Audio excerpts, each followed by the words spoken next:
Imagine isto. Você se levanta cedo diariamente, apressa-se para um local que não lhe agrada, passa horas em tarefas que gradualmente sugam sua energia e volta para casa exausto demais para pensar nos seus próprios anseios. Em seguida, você repete tudo no dia seguinte. Este padrão incessante, trabalhar, quitar contas, morrer, tornou-se o modelo da vida moderna.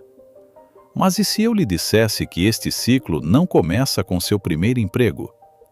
E se a corrida desenfreada começa bem antes da vida adulta, dentro das paredes da sala de aula? Pense nisso. Desde o nosso ingresso na escola, somos instruídos sobre o que fazer, o que pensar, quando falar e até quando pedir permissão para satisfazer necessidades básicas. Somos avaliados não pela criatividade, mas pela conformidade. Somos recompensados pela obediência, não pelo questionamento. E assim, sem percebermos, somos aos poucos treinados para sermos engrenagens perfeitas em uma máquina que valoriza a produção acima do propósito. Antes de aprofundarmos nesta verdade inquietante, certifique-se de se inscrever no canal, deixar um like e compartilhar este vídeo. O que vamos explorar pode mudar como você vê a educação, o trabalho e até mesmo o seu lugar na sociedade. Pois na parte final deste vídeo, revelarei a percepção mais potente e libertadora de todas, aquela que realmente pode libertá-lo do sistema invisível que controla sua vida. Agora, voltemos ao início, onde o condicionamento principia. O sistema escolar atual, como o conhecemos, foi concebido durante a Revolução Industrial. Seu principal objetivo não era formar pensadores ou sonhadores, mas produzir trabalhadores disciplinados para as fábricas. A rotina, os sinos, as atividades repetitivas, tudo isso reflete a estrutura do trabalho industrial. Como o filósofo Ivan Illich destacou em Sociedade Sem Escolas, o sistema gera um mundo onde as pessoas confundem escolarização com educação, avanço de série com aprendizado e diplomas com competência. O resultado? Uma geração ensinada a seguir ordens, não a intuição. Nos é dito que a educação é a porta para a liberdade, mas a educação que a maioria das pessoas recebe é uma forma sutil de domesticação. As escolas raramente nos ensinam a analisar criticamente nossas próprias vidas. Elas nos preparam para passar em exames, não para nos compreendermos. E ao final da graduação, a maioria de nós perdeu o contato com nossa curiosidade intrínseca, aquela centelha que nos torna humanos. Entramos no mundo acreditando que o sucesso significa encontrar um emprego estável, ganhar o suficiente para sobreviver e obedecer às regras não escritas da sociedade. Mas aqui está o dilema. O sistema que promete segurança frequentemente entrega angústia. Alunos são pressionados a competir por notas, adultos por promoções, e todos por símbolos de status que confirmam seu valor. As próprias instituições que afirmam nos preparar para a vida, muitas vezes nos preparam apenas para a subserviência. Você já parou para questionar por que as escolas raramente abordam inteligência emocional, educação financeira ou como encontrar sentido no que fazemos? Por que dedicamos tantos anos memorizando fatos que podem ser encontrados em segundos online, mas nunca aprendemos a gerenciar nossas próprias mentes? O psicólogo Abraham Maslow uma vez afirmou que a educação deveria ser um processo de autodescoberta, não de conformidade.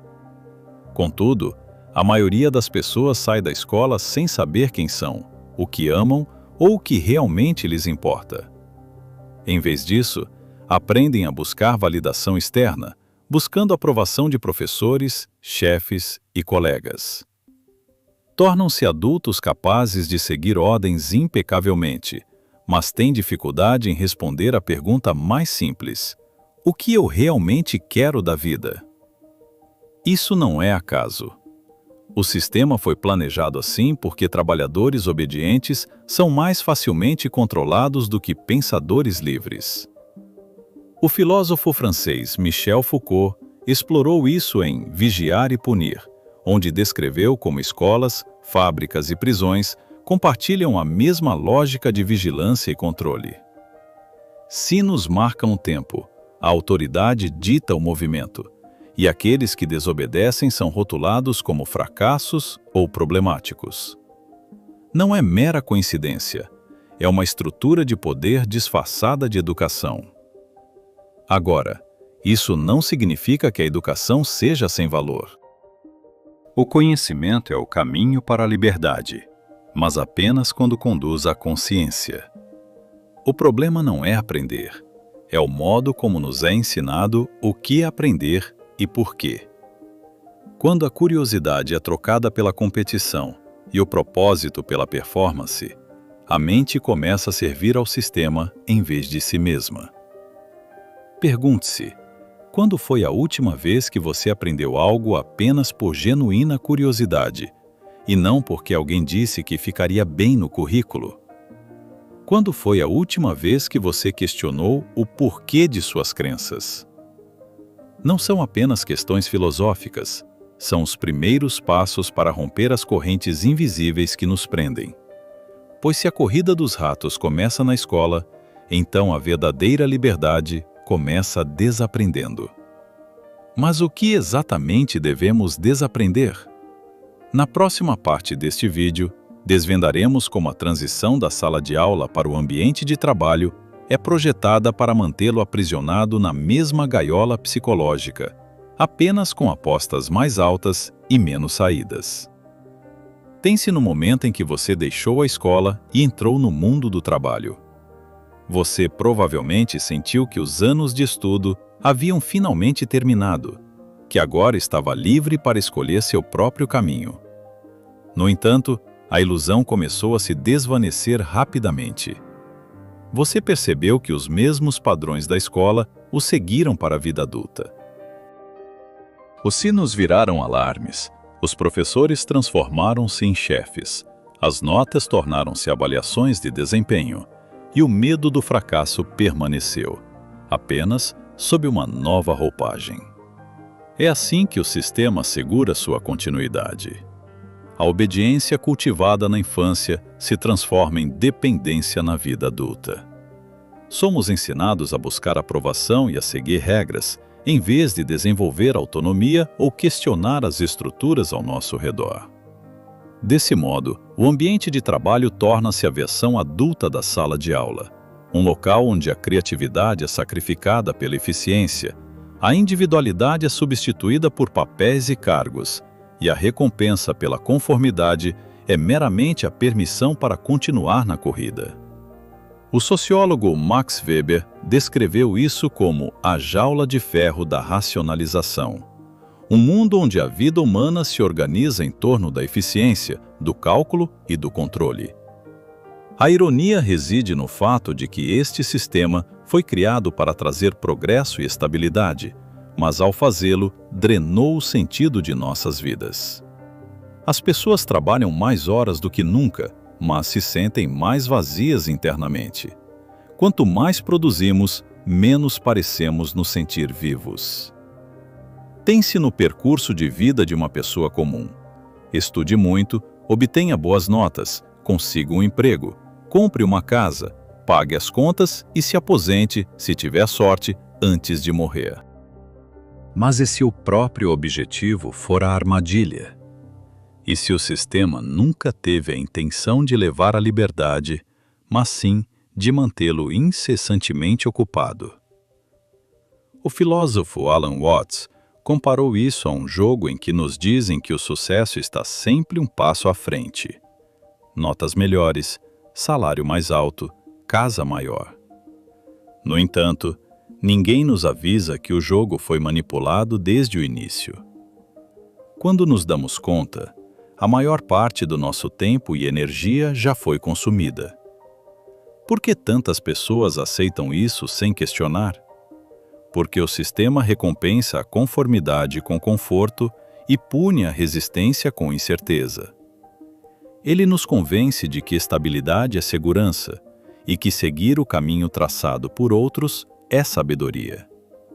Mas, no fundo, sabemos que algo está errado. Sentimos isso na ansiedade que preenche nossos dias, no esgotamento que parece não ter fim e no desejo silencioso por algo mais. Uma vida com significado, não apenas sobrevivência. O psicólogo Viktor Frankl, que sobreviveu aos horrores dos campos de concentração, escreveu que a vida nunca se torna insuportável pelas circunstâncias, mas apenas pela ausência de sentido e propósito. No mundo atual, milhões sofrem com esse vazio silencioso. Têm empregos, posses e rotinas, mas nenhuma finalidade mais profunda. Acordam a cada manhã não para viver, mas para suportar. Contudo, esse vazio não é um sinal de fracasso, é um sintoma de despertar. É a forma que a alma encontra para sussurrar: você não foi feito para isso. Você já se perguntou por que se sente exausto mesmo quando faz tudo corretamente? Você estudou, trabalhou arduamente, seguiu as regras, mas a felicidade parece inalcançável. Isso ocorre porque o sistema foi projetado para mantê-lo buscando, mas nunca alcançando. Ele promete satisfação amanhã para mantê-lo obediente hoje. E nessa busca incessante, você esquece a essência de estar vivo: experienciar, criar, conectar, crescer. O economista John Maynard Keynes previu que, a esta altura, o progresso tecnológico teria permitido às pessoas trabalhar apenas algumas horas por semana e desfrutar de abundante lazer. No entanto, o oposto aconteceu. A produtividade disparou, mas o esgotamento também.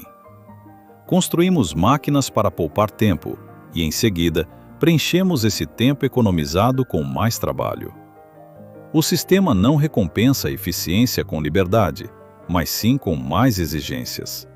Quanto mais rápido corremos, mais rápido a esteira se move. Isso não é uma conspiração, é uma herança cultural, um transe coletivo transmitido por gerações. Desde a infância, nos dizem que nosso valor é medido pelo que conquistamos, pelo que ganhamos, pelo que possuímos. Internalizamos essa ideia tão profundamente que, mesmo quando suspeitamos que algo está errado, nos sentimos culpados por querer mais do que o sistema permite. Chamamos isso de preguiça, quando, na verdade, é uma rebelião silenciosa contra uma vida que não nutre a alma. O filósofo Erich Fromm descreveu isso perfeitamente quando escreveu sobre o modo de ter versus o modo de ser. A sociedade moderna, ele argumentou, nos condiciona a nos definir pelo que temos e não por quem somos. Ao fazer isso, ela nos aliena de nossa própria essência. Tornamo-nos human doings em vez de human beings. A tragédia é que essa ilusão parece tão normal que poucos a questionam. Então, como nos libertamos? A consciência é o primeiro passo, mas não é suficiente. Precisamos entender como o sistema nos mantém complacentes. A próxima camada de controle é psicológica. Ela opera não por meio de correntes, mas por meio de crenças invisíveis implantadas em nossas mentes. Essas convicções nos levam a crer que sucesso é sinônimo de felicidade, que a autoridade detém a verdade absoluta e que desviar do padrão é arriscado. Reflita. Quem lucra com o seu esgotamento? Quem se beneficia quando você duvida do seu próprio valor? Quando passa a vida buscando reconhecimento externo em vez de construir a paz interior? A verdade é desconfortável, mas crucial. Sua dependência é lucrativa. Sua distração tem valor. E sua conformidade sustenta toda uma maquinaria econômica. Contudo, ao perceber isso, a ilusão começa a se desfazer. Você passa a notar como o medo, a competição e a escassez são utilizados para manipular suas escolhas. Começa a intuir que a corrida desenfreada não é impulsionada pela necessidade, mas pelo condicionamento. E na próxima etapa, iremos mais a fundo. Revelaremos como a cultura e a tecnologia atuais reforçam essa prisão mental e como você pode começar a recuperar sua autonomia em um mundo feito para mantê-lo passivo. Imagine uma sociedade onde todos estão incessantemente conectados, mas profundamente solitários. Onde temos acesso a um vasto conhecimento, mas raramente questionamos as informações que absorvemos. Onde cada deslize, cada clique, cada notificação não é um ato de liberdade, mas um impulso cuidadosamente arquitetado. Este é o novo ambiente de aprendizado da corrida de ratos. E agora, no lugar de quadros negros e professores, temos telas e algoritmos que moldam nosso pensamento, nossos sentimentos e nosso comportamento. O sistema evoluiu. Não precisa mais confinar você a uma sala de aula física ou ao chão de uma fábrica. Ele só precisa da sua atenção. Pois, na era digital, a atenção é a nova moeda e a distração é a nova forma de controle. O filósofo Byung-Chul Han descreve isso como a sociedade do cansaço, onde as pessoas se exploram em nome da auto-otimização. Não somos mais movidos por mestres externos. Temos olhos internos, o mestre que reside em nós. Pressionamos a nós mesmos para sermos produtivos, visíveis e em constante aprimoramento. Tornamo-nos nossos próprios capatazes, girando voluntariamente na roda do hamster, em busca de validação que nunca satisfaz. A tecnologia prometeu a libertação. Ela nos disse que poderíamos trabalhar de forma mais inteligente, conectar-nos mais profundamente e viver com mais liberdade. No entanto, ela fundiu trabalho e vida em uma única e indistinta performance constante. As redes sociais transformaram as métricas de sucesso de renda para imagem.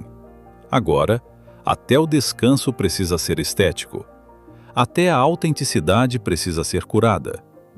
Cada postagem, cada história, cada curtida se torna parte de uma corrida invisível por significado.